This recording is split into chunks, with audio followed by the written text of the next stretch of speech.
Welcome to the IIBA Tampa Bay study group for Florida. This is the 51st class. Welcome to the last class of August 2022. Our mission here is to bridge the gap between industry leaders and business analysts by building partnerships with professionals, educators, and employers so that we may empower, instruct, and engage the BA community. We have a variety of ways you can reach us. First of all, this is our current study group that is every Tuesday between 7 and 8 p.m. Eastern Time. You can reach us on Meetup and join our group. We have our Zoom online. Past meeting recordings are here in turquoise. We have our IIBA website that is specific to our chapter. There is Meetup, Facebook, and LinkedIn groups. So you can ask us questions in a variety of ways. These questions can be inclusive of, I need a technique for this situation. I am dealing with this situation with my project. I need to network so I can get a better job. I need a review of my resume. I need mentoring. Whatever you need, we want to be here to assist you. As I said earlier, we have had 50 classes prior to this. This is our 51st. In our very first classes, we went through the BABOK in test questions using Watermark Learning's test questions through all the chapters, some 2 classes, some 3 classes. And then we went into our professional series. We've had developers, software discussion, business architecture, knowledge management, project management.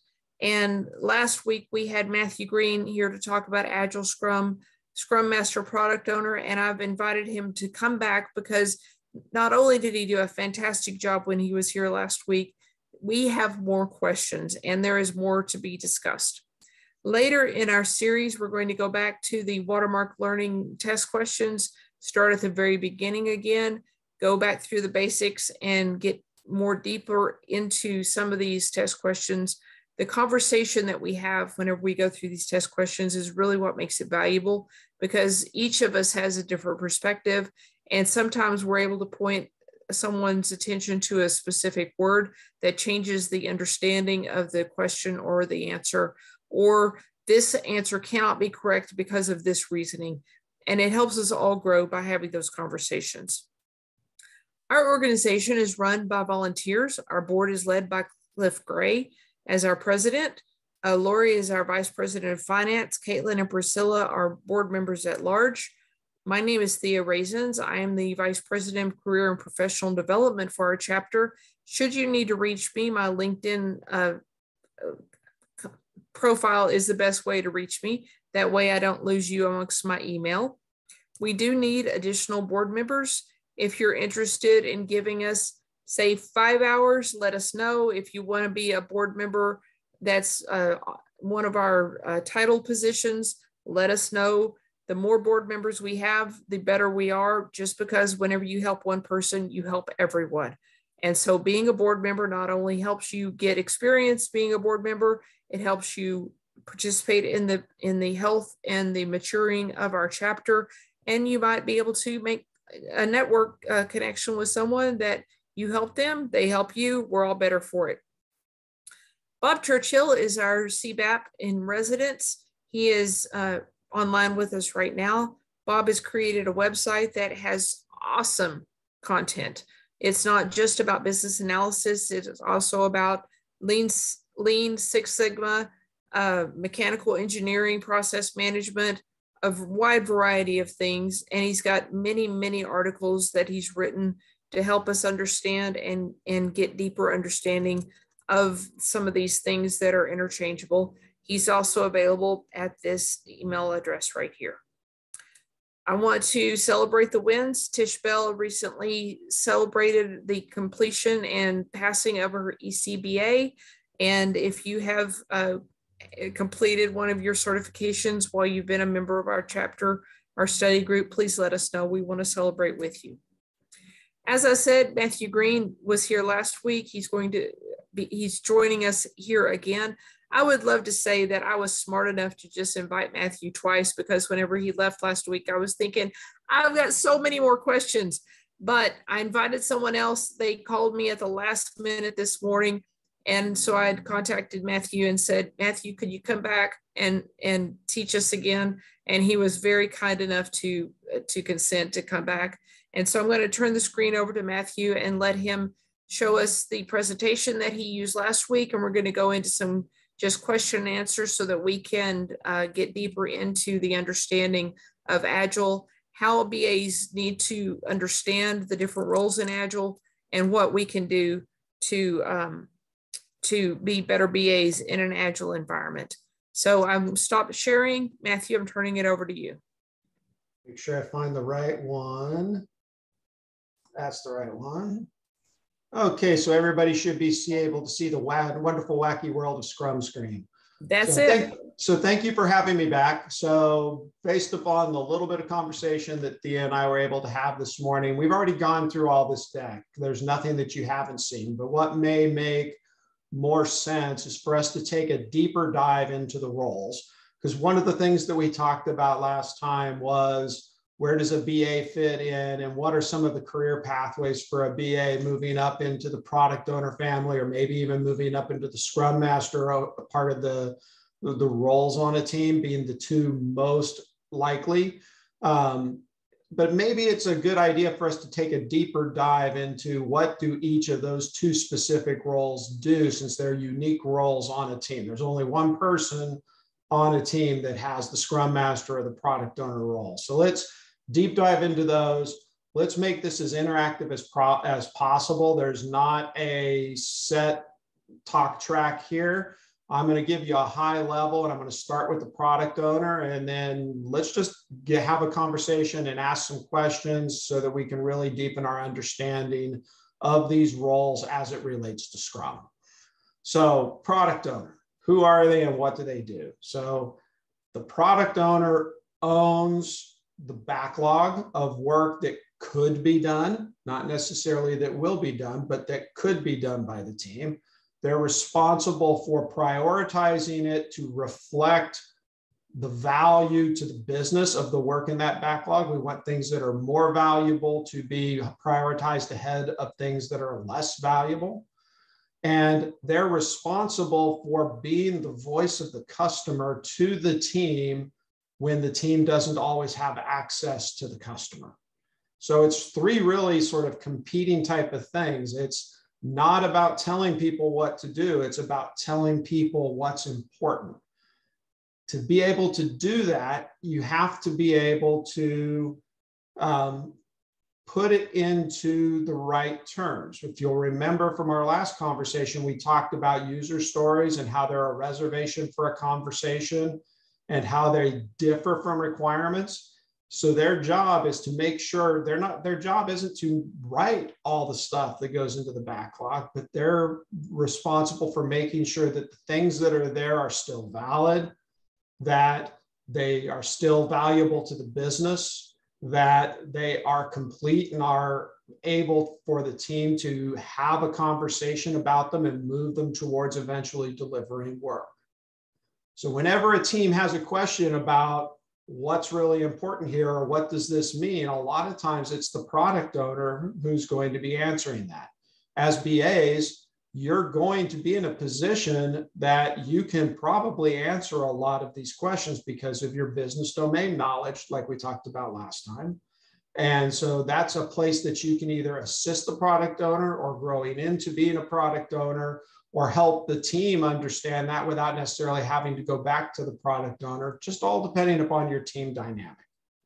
It's just, we can go into a lot of depth in product owner, but I don't want to dive too deep initially. So what do you all think? What questions have you always had about what is a product owner and what do they do that you still don't have answers to?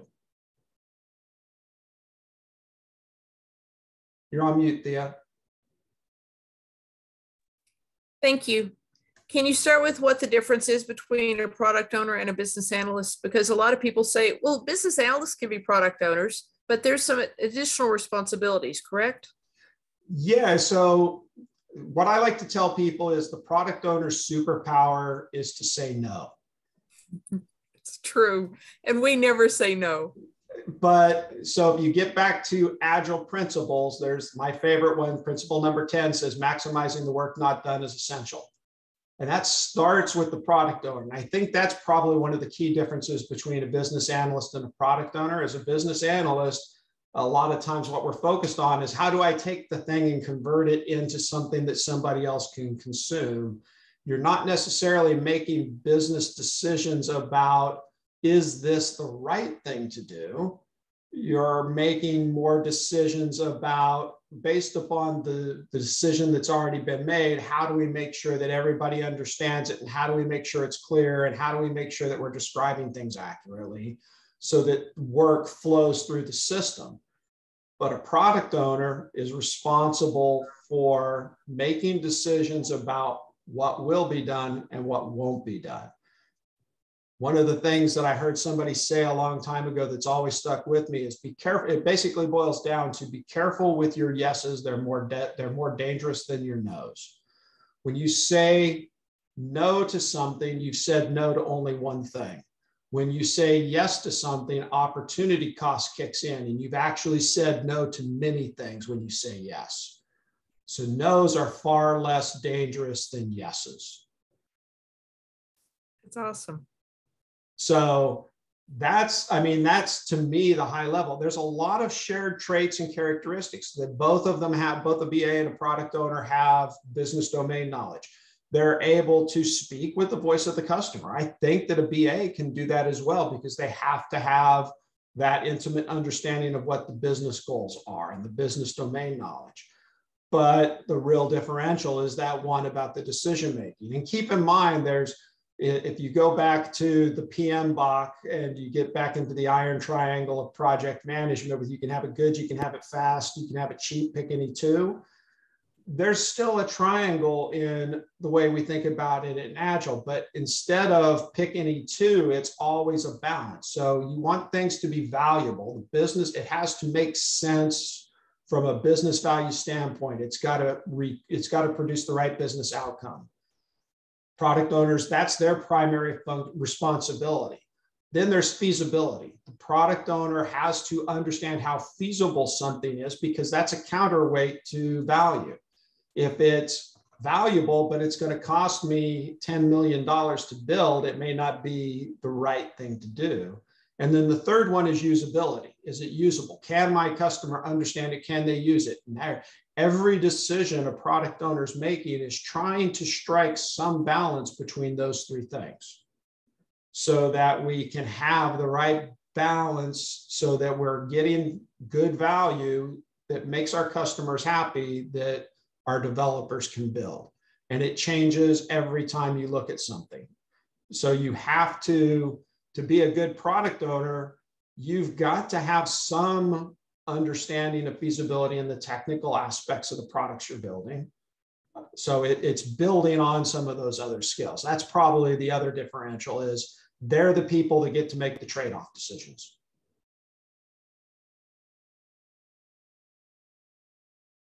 We'll allow some uncomfortable silence for questions.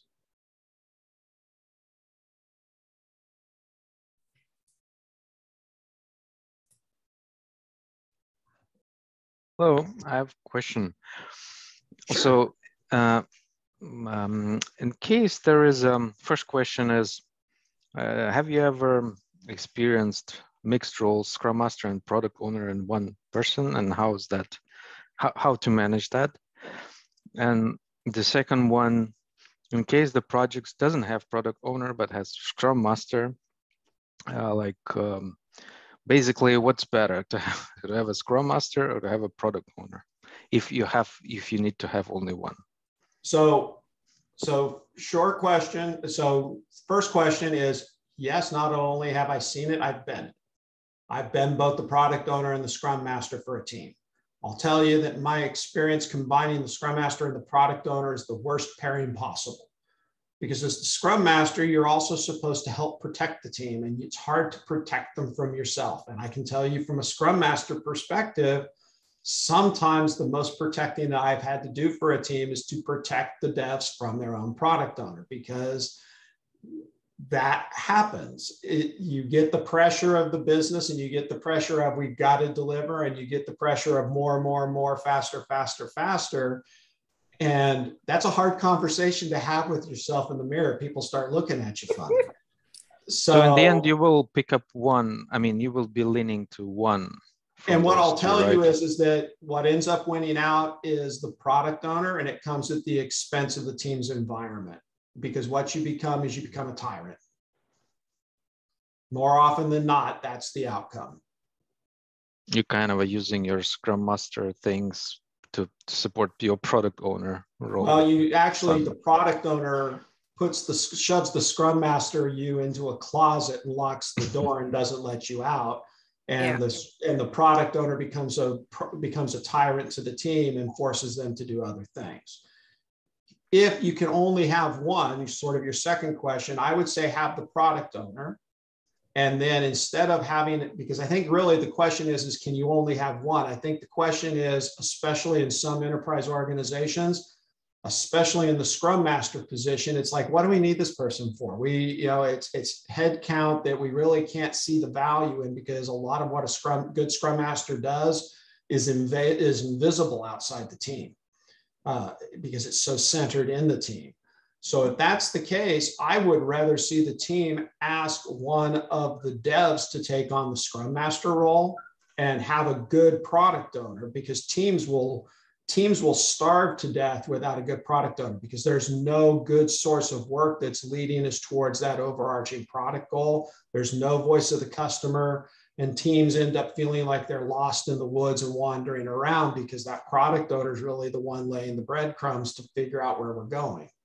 So I'd rather, if we have to choose where we can only have a Scrum Master or a product owner, I'd rather see you take a product owner and find somebody else on the developer group that can take on the Scrum Master role.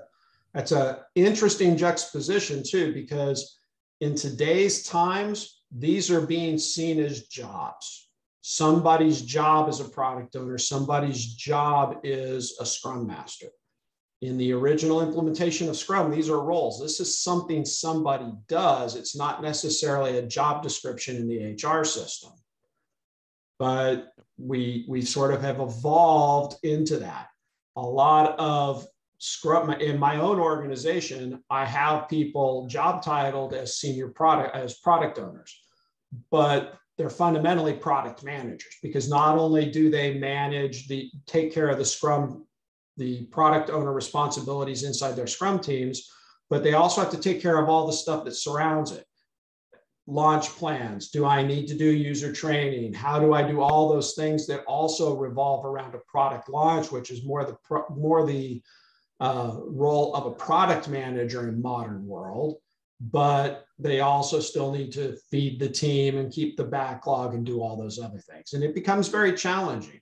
I've been in other organizations where they've actually split those roles apart, and there's a product manager that looks from the organization out into the marketplace, and then they partner with a product owner who looks from that same position, but down into the delivery team, and they have to pair up and partner to make sure that what the market needs is what the team builds. And so I've seen that sort of divided into two different people and work effectively, but not all organizations do that. So if, as a business analyst, I take over the responsibility of the product owner because we don't have a product owner, I need to be sure that I don't also step into the Scrum Master role just because we don't have a Scrum Master. I've got to, basically, I'm playing a part, but my part has to have the boundaries so that I don't put myself in the Scrum Master role also. And here's one of the challenges that I see a lot of product owners go through, whether they're a BA stepping up, especially in less mature organizations. What you'll have is a tendency for the team, the developers, to say, tell me how to build it. As a product owner, it's not your job to tell them how to build it. They are a self-organizing team. Product owner gives them a problem to solve. They as a team collaborate to figure out how to solve it. But there's a lot of task-taking mentality out there. And the way you succeed and really set yourself apart in the product owner role is you hold on to the things that are yours and you manage your responsibilities, and then you partner with your Scrum Master if they exist to help the team learn to be more self-organizing and learn to be able to control their own destiny and make their own decisions on how they're going to do how they're going to do the work. You focus on what work needs to be done. You do the who, what, and why, they do the how. But a lot of times teams will say, well, tell us what we can't get the URL to resolve. What should we do?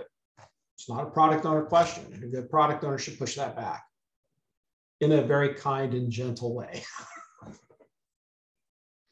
How is the combination Scrum Master and BA? Is this a good combination? So there's nothing wrong with the combination. I would say, so like we talked about last time, if I was going to take the two roles that are the most likely ones for a BA to hold, it'd be product owner first and it'd be Scrum Master second.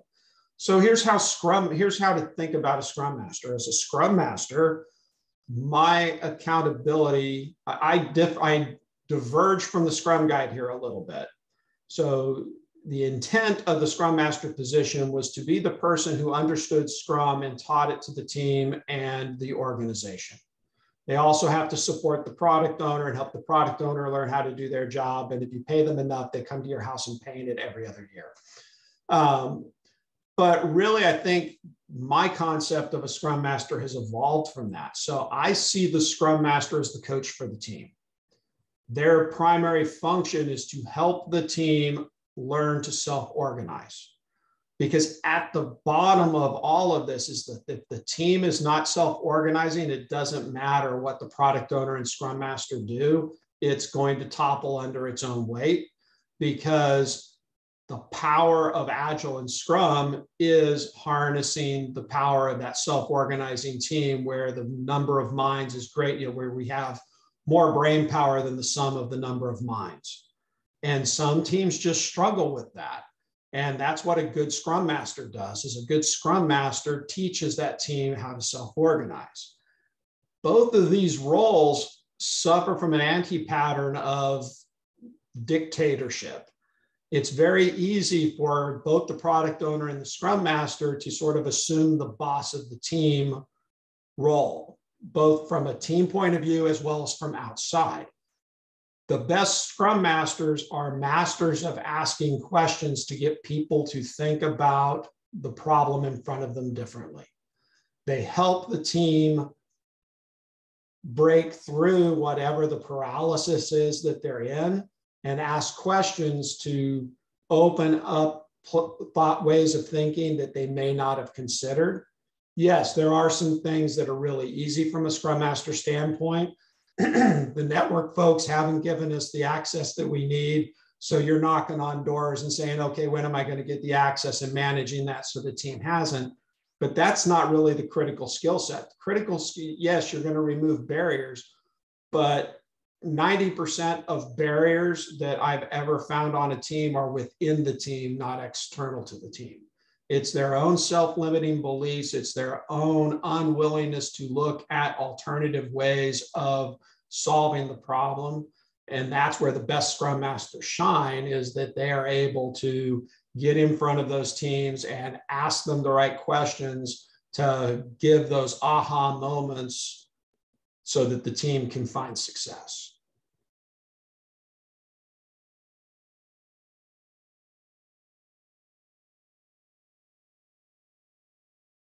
What other questions do we have, ladies and gentlemen?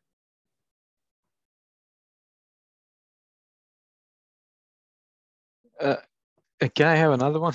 Last one. Ilya, Sure. you are welcome to have every question. You asked a great question. And then the final one, as we said, and as per classic Scrum, the product owner should be part of the team.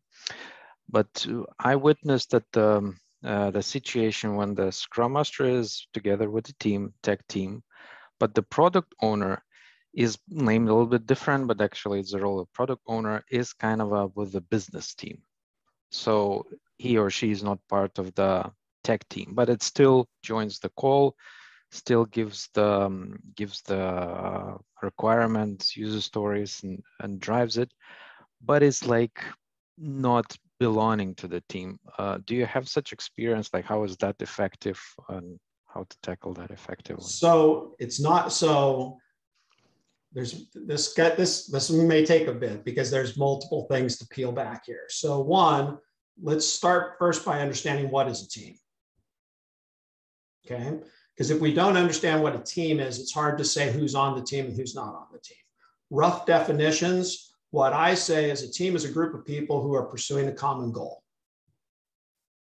Okay, so the rest of it just sort of gets into virtualization. Just like we're all here in little tiny boxes on the screen, it doesn't matter whether whether my payroll budget hangs underneath the business or it hangs underneath the tech group. I can tell you when I was working at American Family, we had a fantastic organization and we had great teams and great product owners, and the product owners were part of the business operating company. And the technology and the devs were all part of the enterprise technology group. Not only were they in separate parts of the business, they were in different businesses.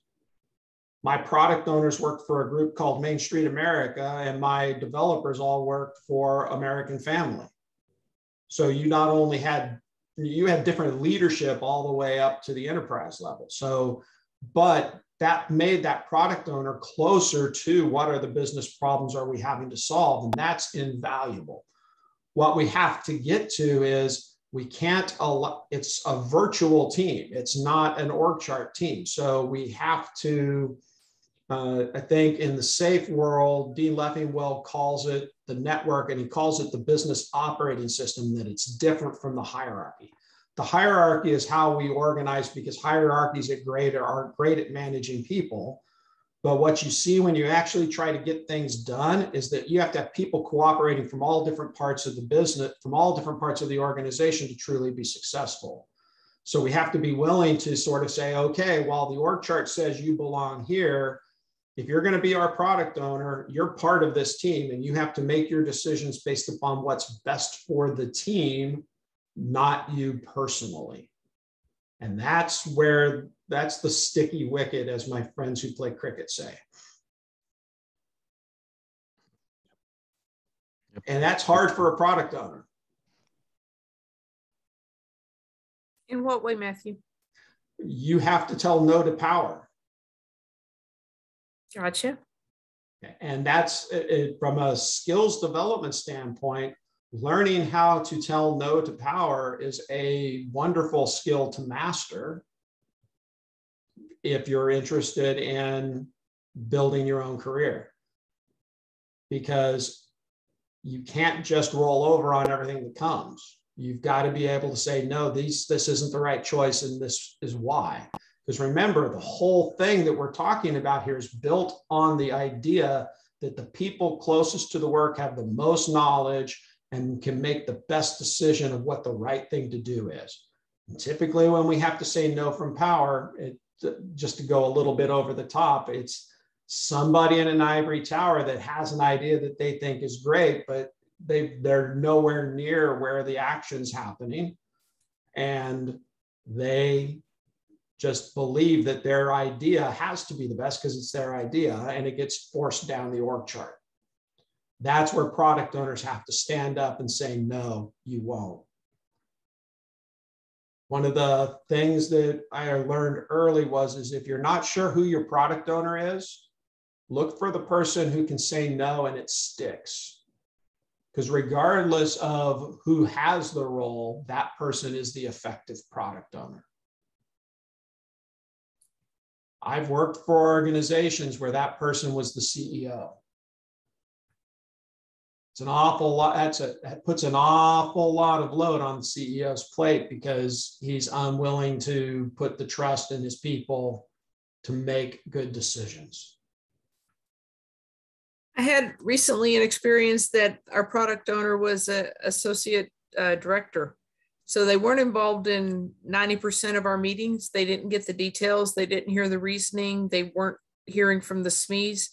And so we had a proxy product owner that was involved in our meetings, would take the decisions up to the product owner and he was basically a whipping boy. He would go to the product owner would say, no, that's not what I want, do it this other way. And he would have to come back and tell the team who had spent 8 hours in meetings to come up with the solution, no, we're not doing it that way. And it was demoralizing and wasted time, and it was horrible. Yep. Not having the product owner embedded in the project, working shoulder to shoulder with the people is horrible for a project. Let's talk about shoulder to shoulder. The concept of Scrum comes from rugby, correct? Yep. It's how you get the game started, where everybody's all intertwined. Okay, so there is no way to explain this except by just let me try. In rugby, they lock their bodies together. It's my shoulder is behind the next person's, is it their hips? It basically, we're all pushing together as a single unit, and we're all locked together, and we all have to be going the same direction or it doesn't work. And the other team that we're fighting against, in this case, it would be our opponent, has the same configuration. But this is our Scrum. This is us all locked together doing this thing. And it's that idea of the team is locked together to get it done. So if the product owner is not there embedded in that, they're not there getting the information, they're not there going the same direction, we can't follow them because they're not there. It was just such a toxic experience without the product owner being involved. So I'll channel Jeff Sutherland a little bit, and okay, I think the answer he would give you is that you can have a team without an embedded product owner. You might even be Agile, but you won't be doing Scrum. I don't know what it is you'll be doing, but Scrum from its basis says no. The product owner is remember, Scrum teams are rankless. There's no rank. There's roles, right, because they're needful, right, but there's no rank on a Scrum team. So if you're not in the team, or if you're not giving the rest of the team their agency, you're breaking the fundamental of Scrum. And you're doing something, but it's not Scrum. It may look like Scrum. I think we talked about this last time, the concept of zombie Scrum. I'm doing all the events, I'm having all the meetings. Why am I not delivering anything? Well, it's because the mechanics aren't important. It's the mindset that's important. Right. We have to be willing to work together, and the product owner has got to be in there with the team. They're just doing different things. Right.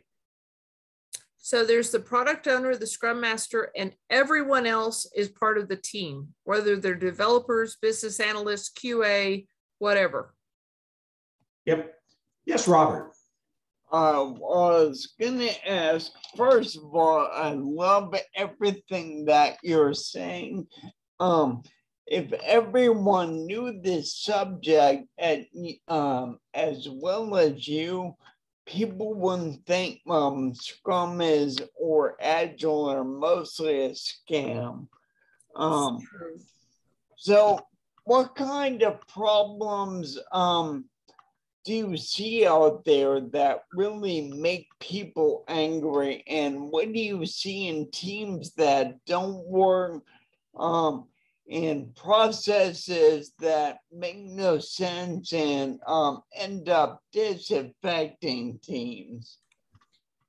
So I think the biggest thing that I find impacting teams is not truly understanding capacity.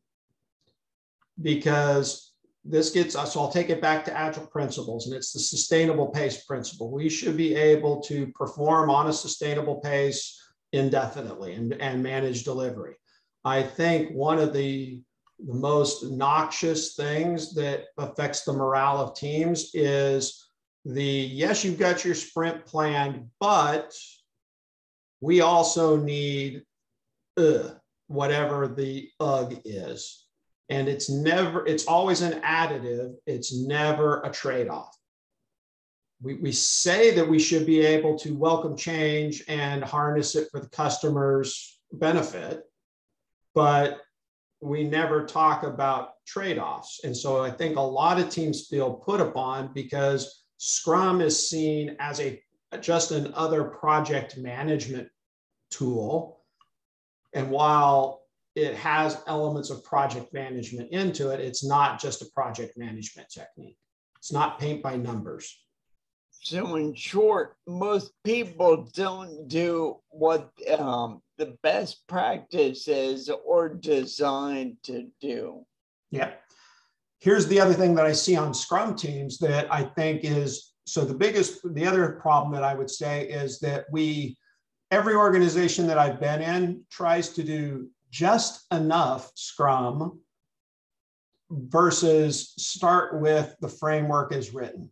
Because we look at the book and we say, I like this, I like this, I like this. This doesn't make no damn sense. Get those story points out of here. The Scrum Guide actually doesn't say anything about story points. The two things that I find skipped over the most are the product goal and the sprint goal. We just think that we put a sprint out there and magically work appears and the team works and delivers it. But there's nothing aligning the work of the team. And teams feel like they're getting drug all over the place. If we're doing Scrum correctly, I should have a product goal that's set by the product owner that says, this is the next most big thing that we need to build and deliver. And that guides how we build this product backlog. Because we say with that product goal, we're going to say, these are the things that we need to make sure are at the top of the backlog so that they're ready for the team to work. Then we set a sprint goal at the beginning of each sprint. Before we plan in the stories, we set a sprint goal that says, here is the increment of that larger product vision that we want to deliver in this sprint. And then we use that as a way to plan our work to say, okay, well, if that's what we want to deliver, what stories do we need to pull in order to accomplish that? But most organizations talk neither about product goal or sprint goal. It usually turns into some exercise that looks like a lot like, we've only got 30 minutes for a meeting that should last an hour to an hour and a half. Let's get all the work in there quickly so we can press the start button in Jira. Half the time, the work that's getting put into the sprints, the team doesn't understand, may not have ever seen before, but I know this is a high priority. We just got to ram it in. So this other activity here in the middle, which is a team activity, it's not owned by the product owner, refinement, also known as grooming, depending upon where you're from, is misunderstood as well, in my opinion. This is the process by which the team makes product backlog items workable. We make them ready to work. It's not that we just sit in a room and throw rocks at each other and throw out Fibonacci numbers to say this is the estimate to put on it. We have to make sure it's ready to work. We have to make sure it doesn't have any unresolved dependencies. We have to know that we understand the acceptance criteria, assuming it has acceptance criteria. There's a lot of stories I've seen where we have a story and there's no acceptance criteria. How does the team know when they're done? That's the process by which. So I see a lot of teams that do not invest nearly enough time in refinement in order to get work ready so that when they get to a sprint, they know that if they start the story, they can finish it. They tend to put work in and then cross their fingers and pray to whomever to say, well, we hope we get there at the end, because they've got really no basis to understand why. Teams want to accomplish something. They want to be able to show off their work and say, we did that. And you rob them of that opportunity when you don't set them up for that success in the first place. Remember, at the end of this, we're not doing Scrum unless we have produced a fully functioning increment of new or modified functionality at the end of the sprint. If we get to the end of the sprint and we only have half done work, it is a failed sprint, regardless of what we tell ourselves. No increment, no sprint, no sprint. So I like all that. That's kind of the niche I operate in, is trying to clarify all that. At least that's the way I see it. Next question. So these are handbooks I got from my various sprint classes, training and Surely you're familiar with the guy, Dave Thomas, who said Agile is dead in 2015, I think it was. I watched the video. Yeah, and so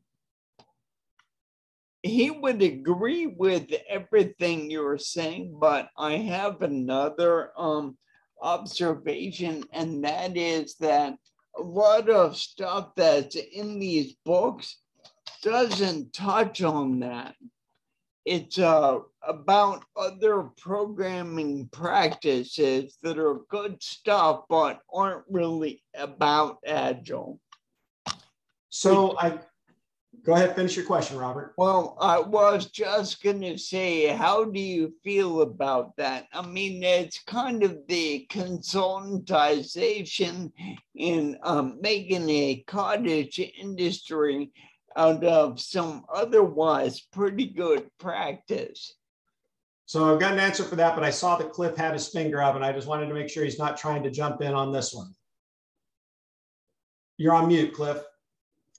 Yeah, no, you're good. You're good. Sorry, I'm just twiddling my fingers. Oh, okay. So I had the opportunity to see Jeff Sutherland speak back when they had the Scrum gathering in San Diego, probably around 2016. And he said one thing that stuck with me always is back when, and Jeff's a controversial subject in the Agile world right now for anybody that's not aware of that, because they think he's gotten too much credit for because of the success of Scrum.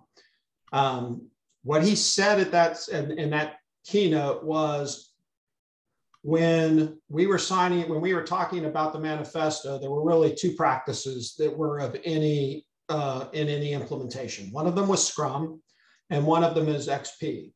XP is Kent Beck and Ron Jeffries, and it really focused on engineering practices and the craftsmanship of how you build software. And what Jeff said was, I always thought XP was going to be around, so Scrum doesn't contain any of those engineering practices because XP had already done that work. We needed to fix another part of thing. And then Scrum became the shark that ate the world, and XP went off to nothing. So there's a very real need. So in order to be Agile, remember, the idea behind Agile is we are able to change easily for the benefit of our customers. If we are not using well-defined techniques that enable us to be able to make rapid change to our code base without introducing fragility or quality defects or being able to test effectively, then our ability to truly be Agile is greatly diminished. And I think that's where Dave was going with that keynote that he did, is he was talking about the oversale of certifications and the certification mill that, quite frankly, does exist in the Agile world. Let's just call it what it is. The way I've always looked at certifications is they're a way to gain knowledge. They don't teach me how to actually do anything. If you go to a Scrum Master class, what you're going to learn is basically everything that's on the slide that I have up. You're going to learn the concepts behind it. The only way that you learn how to really do this is to actually be on a team and run 10 or 20 sprints. The way you really learn how this works across organizations is you work with 40 to 100 teams so that you can see the different challenges and combinations that happen in the wild that vary from organization to organization based upon how that organization believes Agile should work. So there's nothing wrong with the certifications, just don't see them as a silver bullet that's going to prepare you for any and all circumstances. Totally. But I would highly recommend Kent Beck's book, XP Revisited, and really understand what those extreme programming practices are. because they are still the best engineering practices that I've seen to talk to teams about. And this is me as a Scrum Master and as Agile coach, is to say, is there a better way for you to build this? There's all sorts of things that you can get into from a technical standpoint of, what is our branching strategy in our repository? Are we using Git flow, or are we using trunk-based development? And what are the pros and cons of each? Now, if you're not a gearhead like me, I like also listening to Uncle Bob Martin. And if you ever really want to get into the nuance of, Uncle Bob Martin was one of the manifesto signatories. He wrote Clean Architecture, Clean Code. He's now written a book called Clean Agile, but he's a very unique individual and has a way of making some of these technical concepts really come out that makes them accessible by non-technical people. And he's got several videos on YouTube if you're so inclined. Very good. Matthew, I think in analogies, and I always think of the product owner as the waiter to bring the order to the kitchen, and then the team has to execute it. And whenever I think about it that way, it's like, okay, the end users are out in the dining room and they're saying, well, the most important thing we need is silverware. Let's start with silverware. And then the next thing we need is the antipasta, and the product owner is saying, okay, this is a priority. This is the next thing to deliver. And the people in the kitchen have to figure out how to get it done. Can I tweak your metaphor? Please do. I think the product owner should be a doctor, not a waiter. Okay, tell me why. Okay, well, what happens when you go to the doctor? You go to the doctor and you say, this hurts, this hurts, this hurts, this hurts more. And the doctor says, let me figure out how to solve your pain. Not just unlike a waiter who says, what do you want? And brings you whatever you ask for. I think the more we think like doctors, and this goes for the whole Scrum team, not just the product owner, the more we think like doctors and we ask, what problem are you trying to solve? We actually come closer, because then in sprint review, we can say, okay, we heard what your problem is. What do you think of this? Does this solve your problem? That's the source of innovation as well, because now we've got people that are processing on solving a problem rather than just cooking the steak. I like that. Yeah, to me, you're bringing in troubleshooting, which is perfect. Yeah, because I go back to, I think I mentioned it the last time, Henry Ford said, if I built what people want, I'd have built a faster horse. I tend to tell people that we don't know what the customer wants. We can't know what the customer wants because the customer doesn't know what they want. The customer does know what's uncomfortable, what doesn't feel good, but they'll know what they want when they see it. And that's when they spend their money. So the question is how do we discover what they want instead of trying to predict in advance what they want? You spend far less money when you do that. Most of the waste, sort of getting into lean principle here, most of the waste in software development is we'll call it the Excel problem. We use 20% of the functionality and 80% of it goes unused. That 80% comes at a huge cost. Not only did it cost us to develop it, but nobody's using it. So we're really not monetizing it. And then on top of that, every time we make a change, we got that much more stuff to validate. We're validating stuff that nobody's using to make sure that we didn't break it. Great.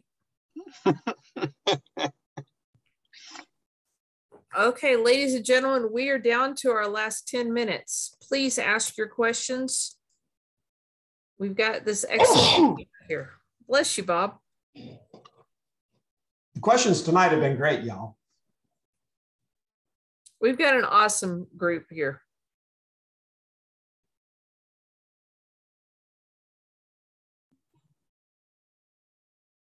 No, and I love that analogy. I got one project here that they have so many what they call Microsoft flows in their system that they have one need for flow, and then that kicks off another flow, and that kicks off another flow. And before you know it, they make 10 changes that cause 1,000 back-end processes. Yep. that are constantly feeding on each other. And it's like, oh my God, what a nightmare. Yep. So I'll go back to, there's a guy I worked with at Walmart. His name was Brian Finster, and he said something a while back that really stuck with me, especially as it comes to developers, but I think it's applicable across the whole team, which is his point of view was, I'm not a code monkey.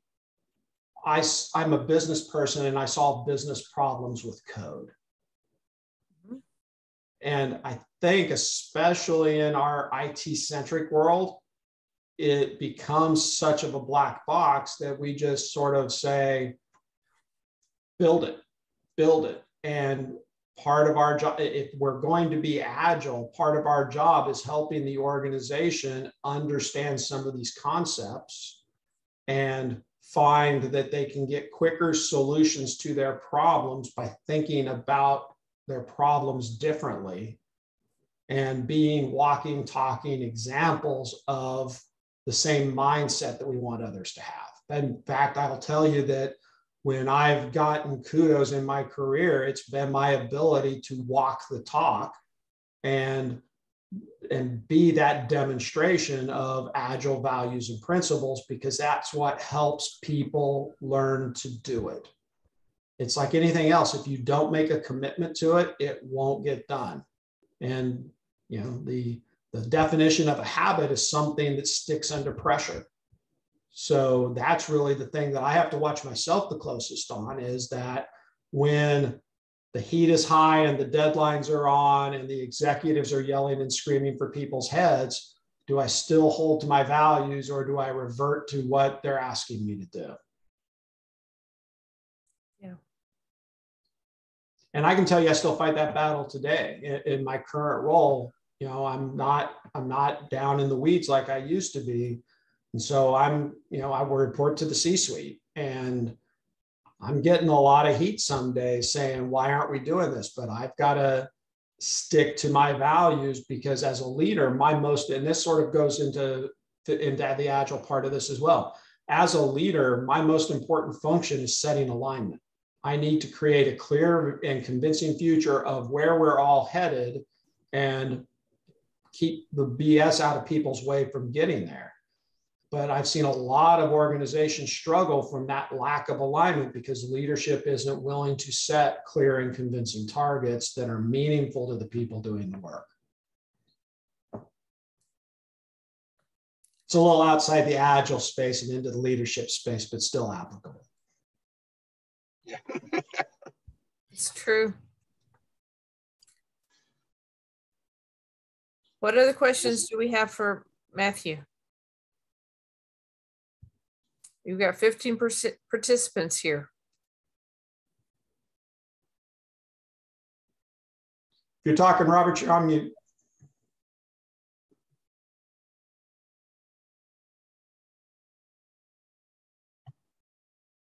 I have a quick question, if you don't mind. Yeah, sure, go ahead. Yeah, sorry to interrupt, because I admittedly, this is a very elemental, basic entry-level thought. But you mentioned having, between 40 all the way up to 100 experiences with a Scrum team. I just don't have the experience, right? And with a healthcare background, where does one actually acquire this level of exposure, with the freedom and the time to experience without producing or duplicating somebody else's role? Is it common that you're given this amount of developmental time to actually witness 50 teams, 50 scrums? So it's a great question. So it's not as common as it used to be. It used to be easier. I'll just be straight up and honest with you about that, because Scrum and Agile were still new and they were the skinny end of how we did projects and product. Now it's become the more common one. So if you want to get the experience doesn't have to be, it can be in any role. Being part of a Scrum team in any role, that would be what I would suggest you look for, is how do I have the opportunity to be part of Scrum, whether that's as a BA working with a dev team to help support them, be part of producing the increment, assisting the product owner, Just be on a team, because the action of being there will help you gain the experience. Because the learning comes from running into obstacles and figuring out how to overcome them, or finding out why Scrum's not working for your team and making it better. So that gets me to my last sort of saying, which is one of my favorite ones is, Scrum is like your mother-in-law. It points out all your faults. Challenge is, people think Scrum is the secret sauce that solves all your problems, and it doesn't. It points them out. It's you that are responsible for solving it. And that's where you get the experiences on the team, figuring out, okay, we ran into this. How can we adapt? How can we make it better? How can we continuously improve? Because those are the muscles that help you grow. And once you get on a team, then it's easier to get experience with multiple teams, because there's always some movement between teams. And the more teams you get experience with, the more you learn. Hopefully that was a reasonable answer to your question. Perhaps the easiest way to, thank you very much. Perhaps the easiest way to get some exposure into Agile, because it's hard to break into software development if you have no exposure to it at all. People are like, you don't know how to do this, is take a Scrum Master certification class.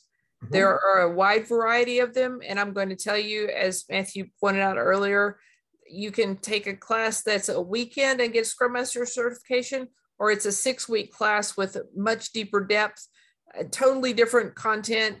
It's not a regulated thing at all, but take the class and start learning how to do it.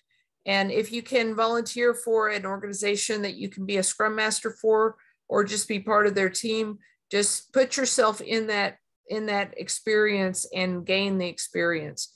But just having certification will open doors so that people will give you a chance to get to participate.